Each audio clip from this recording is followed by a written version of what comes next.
ত্রিপুরা প্রদেশ কমিটির নির্দেশ অনুসারে একগুচ্ছ কর্মসূচি হাতে নিয়েছে তেলিয়ামুড়া মণ্ডল এবং যুব মোর্চার দল। বুধবার এই দুয়ের যৌথ উদ্যোগে বৃক্ষরোপণ ও পথচারীদের মধ্যে ঠান্ডা পানীয় জল বিতরণের মাধ্যমে কর্মসূচির শুভ সূচনা করেন বিধানসভার মুখ্য সচেতক কল্যাণী সাহা রায়। ত্রিপুরা প্রদেশ কমিটির নির্দেশ অনুসারে তেলিয়ামুড়া মণ্ডল এবং তেলিয়ামুড়া যুব মোর্চা যৌথ উদ্যোগে সপ্তাহব্যাপী নানা কর্মসূচি হাতে নেওয়া হয়েছে। বুধবার স্থানীয় মোহরছড়া বাজারে বৃক্ষরোপণ ও পথচারীদের মধ্যে ঠান্ডা পানীয় বিতরণের মধ্য দিয়ে সপ্তাহব্যাপী কর্মসূচির আনুষ্ঠানিক শুভ সূচনা করেন ত্রিপুরা বিধানসভার মুখ্য সচেতক তথা তেলিয়ামুড়া বিধানসভা কেন্দ্রের বিধায়িকা কল্যাণী সাহা রায় সহ বিজেপি দলের নেতা কর্মীরা।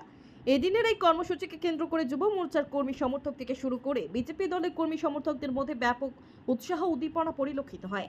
এক সাক্ষাৎকার বিধায়িকা কল্যাণী সাহা রায় বলেন, ভারতীয় জনতা পার্টি সেবাভিত্তিক রাজনৈতিক দল। এর মূল কাজ হচ্ছে মানুষের মধ্যে সেবা করা এবং সেবার মাধ্যমে মানুষের মধ্যে সম্পর্ক স্থাপন করাই মূল লক্ষ্য।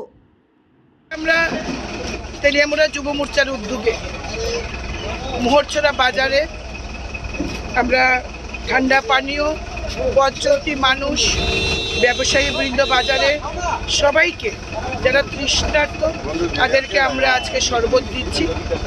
আজকে মোহরছড়া বাজার বার, তাই আমরা এই দিনটিকে বেছে যারা সবজি পাইকারি বিক্রেতা যারা এসছেন এবং পথচলতি মানুষ বাজারে যারা এসছেন প্রত্যেক ব্যবসায়ীদের আজকে আমরা পানীয় দিচ্ছি, ঠান্ডা পানীয় দিচ্ছি।